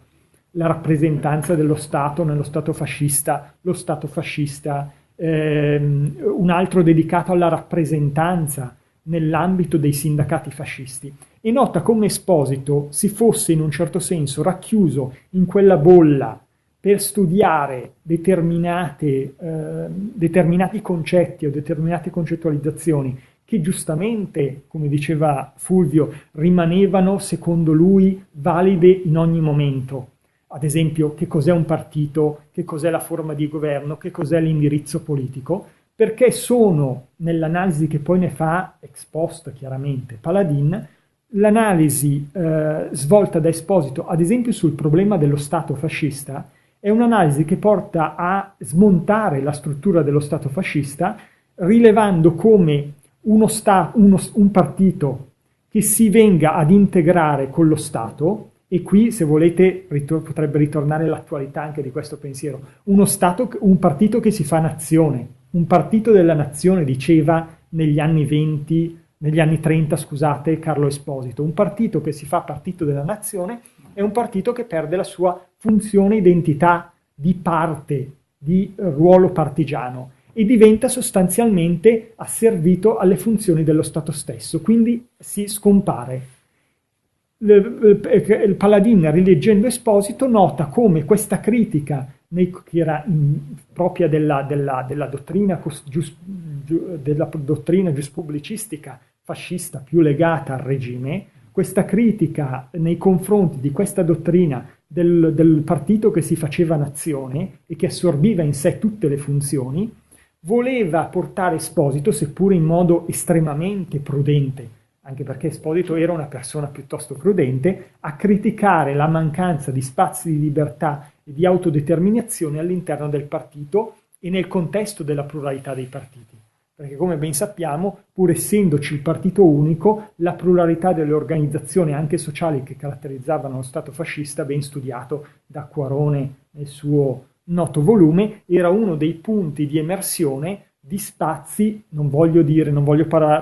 parlare di democraticità, ma di spazi di conflittualità interna, di dialettica all'interno di uno Stato totalitario. E mi sembra interessante confrontare questi spunti, perché se noi vediamo, se noi vediamo questo studio, se volete, un po' arretrato, un po' da bolla di sapone, effettuato dai giuristi di quel periodo, non è stato alla fine dei conti uno studio fine a sé, perché l'esempio più calzante, se volete, oltre a quello di Esposito riletto da Paladine, è anche quello di Mortati. Mortati nel 1936, adesso vado a memoria, scrive un volume ancora oggi rimasto particolarmente rilevante alla giustizia giuspubblicistica, dedicato all'indirizzo politico, alla funzione del governo. Poi, dopo la fine della guerra, Mortati, che era persona furba e politicamente scafata, lo revisiona complessivamente, però quelle sue idee originali, depurate dal corporativismo e da tutto quanto era di quel clima culturale, sono ancora oggi, se volete, il portato di una certa idea dell'indirizzo politico che ancora oggi vediamo nella sua versione rinnovata della governabilità. Quindi quelle idee sono in un certo senso rimaste nella storia della nostra cultura giuridica, chiaramente si rinnovano, come ci diceva Fulvio, alla luce del contesto storico che influisce attraverso la Costituzione sulla nostra pratica di giuristi, tra virgolette, accademici, più accademico sì, tu. Ma non c'è dubbio che perché anche qui brevemente sul presente, io guardate, faccio prevalentemente l'avvocato, tra virgolette, l'accademico è un termine che forse non mi si addice, ho un ruolo un po' più borderline in accademia, l'avvocato civilista, però devo dirvi in generale, è un episodio piccolo della mia piccola esperienza. 5-6 anni fa avevamo fatto un ricorso nei confronti, che vi può essere indicativo di come è cambiato il ruolo del magistrato ma anche dell'avvocato. 5-6 anni fa avevamo fatto un ricorso per una vicenda di diritto di famiglia che riguardava un signore che voleva rivedere e avere di nuovo contatti con la sua bambina che non vedeva da 8 anni, perché la moglie l'aveva buttato fuori di casa, lui aveva subito un processo penale per accuse piuttosto gravi da cui era stato pienamente assolto perché il fatto non sussisteva. Alla fine cosa succede? Che per estremo, se volete, dispetto, la moglie va a dichiarare in tribunale che quella non era mai stata sua figlia. Per cui lui si trova sostanzialmente spiazzato. In questa sede noi, nell'ambito del procedimento avviato peraltro dalla sua ex consorte, volto ad accertare la mancanza di paternità, noi facciamo un'azione per ottenere il risarcimento del danno. Un danno chiaramente non patrimoniale perché quello non l'ha voluto proprio il cliente, ma perlomeno il danno morale o il cosiddetto danno esistenziale, quello era perlomeno dovuto, anche perché lui aveva speso energie, aveva affrontato un processo penale per la volontà di riavere contatti con quella che considerava sua figlia e considera ancora nei fatti sua figlia, dal punto di vista della paternità sociale. Ora, in quel contesto, il presidente del Tribunale di Bergamo di allora, tra l'altro magistrato molto noto e molto apprezzato almeno nel nostro foro, venne a rigettare la nostra richiesta e quando in Camera Caritatis gli sono andato a chiedere dottore, ma perché ha rigettato la richiesta? Perché sostanzialmente nel diritto di famiglia la responsabilità civile non c'è. Io sono rimasto lì così, il 2043 perché che l'articolo del Codice Civile da cui deriva la responsabilità da illecito, lui sosteneva che nel diritto di famiglia non si applica. E oggettivamente è quell'idea di cui parlava Fulvio dei giuristi che erano cresciuti, perché lui aveva anche una certa età, che erano cresciuti studiando il diritto prima dell'entrata in vigore della Costituzione, peraltro lui aveva fatto il magistrato durante tutto il periodo repubblicano, per cui non c'era neanche. Lui era rimasto all'idea di Carlo Arturo Jemolo che citavo all'inizio del mio intervento, per cui la famiglia è un'isola e il mare del diritto non la tocca, per cui il risarcimento del danno in materia di famiglia non si applica. Questa è un'idea, ecco, questo è il lato, se volete, negativo di un'impostazione arretrata. Oggi lo si può vedere tranquillamente leggendo, scorrendo la giurisprudenza della Corte Costituzionale. Oggi vediamo con maggiore o minor consapevolezza una capacità di una certa parte dell'avvocatura e in questo bisogna dar merito soprattutto ai penalisti che con gravissimo ritardo, ad esempio in un settore di cui mi occupo, quello della responsabilità medica, hanno riscoperto il senso e il valore della Costituzione. E molte delle questioni che oggi vengono discusse in Corte Costituzionale sono eccepite nell'ambito dei processi di merito da parte degli avvocati e poi sollevate dai magistrati. Ma nello stesso tempo, nell'ambito soprattutto del diritto civile, il ruolo dei magistrati è estremamente rilevante, perché se noi non avessimo avuto dei magistrati coraggiosi, faccio un esempio, il Tribunale di Genova o il Tribunale di Pisa, alla fine degli anni 70, oggi non avremmo un'interpretazione costituzionalmente orientata dell'articolo 32, il danno biologico e lo stesso risarcimento del danno morale. Saremmo ancora a quell'idea per cui le persone vanno risarcite in funzione della loro capacità lavorativa. Quindi se uno, come il noto caso che si è dibattuto negli anni 60, era figlio di un calzolaio e veniva investito, doveva essere risarcito in funzione delle prospettive di lavoro del padre, se uno era figlio di un avvocato o di un notaio, variava il risarcimento. Questi, secondo me, sono prospettive che oggi si sono inserite nella concezione comune del giurista pratico. dell'avvocato e del magistrato. Anche lì poi bisogna essere molto sinceri, c'è un forte smarrimento e un degrado del ruolo sociale dell'avvocatura, e lo sapete tutti perché gli avvocati sono tanti, perché gli avvocati sono spesso stati formati in università in modo non certo eccellente. Ad esempio, io non so a Trento, ma all'Università di Bergamo, ormai da 5 anni a questa parte, noi dobbiamo fare un pretest, non di ammissione, un pretest agli studenti di lingua italiana. Anche noi, sì. Ecco. E poi se questi disgraziati, che, scusatemi il termine, ma uno che non supera un pretest dopo aver fatto le scuole superiori per entrare in giurisprudenza, vai a zappare la terra, scusatemi. Invece no, gli dobbiamo fare un corso di ripetizione dandogli le basi della lingua del diritto. Ecco, cioè italiano zero. È una cosa che oggettivamente poi influisce, perché se poi si combina questo degrado, tra virgolette, di chi arriva, degrado anche culturale, di formazione di base, di chi arriva in università, con quella politica, scusatemi il termine, davvero idiota, adottata in molte università o da alcuni titolari di cattedra, per cui non è importante quanto bene formo lo studente, ma quanti studenti si laureano, perché poi l'università ha i numeri, ha le statistiche per crescere nei famosi dettami o dell'Anvur. Ecco che noi abbiamo una classe di futuri avvocati, notai e magistrati che non sanno scrivere un atto senza fare errori di grammatica, o che se leggono un articolo di dottrina, e qui la difficoltà di cui parlava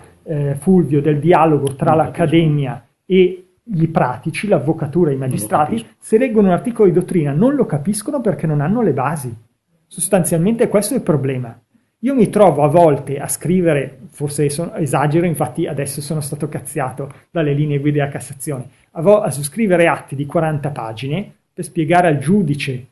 che, ad esempio nel tema del risarcimento del danno, doveva risarcirmi anche la convivente Moro Uxorio, prima dell'approvazione della legge Cirinnà, perché, e a spiegargli tutti i passaggi che hanno portato a uno sviluppo del concetto del diritto di famiglia alla luce della Costituzione, perché quel magistrato lì non lo sapeva,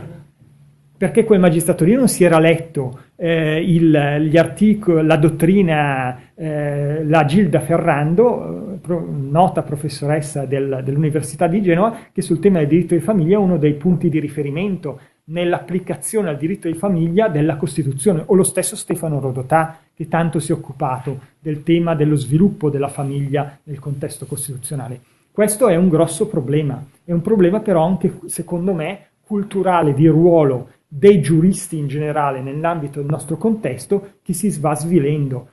Un ruolo che si sta svilendo da ormai 15 anni a questa parte per gli avvocati, ma è un ruolo che si sta svilendo e una funzione che si sta svilendo anche culturalmente per i magistrati, perché non c'è più il magistrato che non era un bene oggettivamente, il magistrato che stava sul piedistallo, o almeno formalmente fanno così, ma in realtà c'è una vera e propria, lo dico in termini non negativi, ma in termini di capacità culturale, una sorta di proletarizzazione anche della magistratura, che ha punte di eccellenza, ma un grande numero, una zona grigia di operatori del diritto, ma di operatori del diritto pratico, che non si immaginerebbero mai di poter fare un'eccezione alla Corte, di sollevare una questione alla Corte Costituzionale, e mai penserebbero, perché non sono neanche avvertiti, come diceva Fulvio, che c'è una Corte Europea dei diritti dell'uomo, o che devono guardare alla giurisprudenza della Corte di Giustizia Europea. Cioè sono cose che sono fuori dal loro ambito di conoscenza, e questo è un problema estremamente rilevante.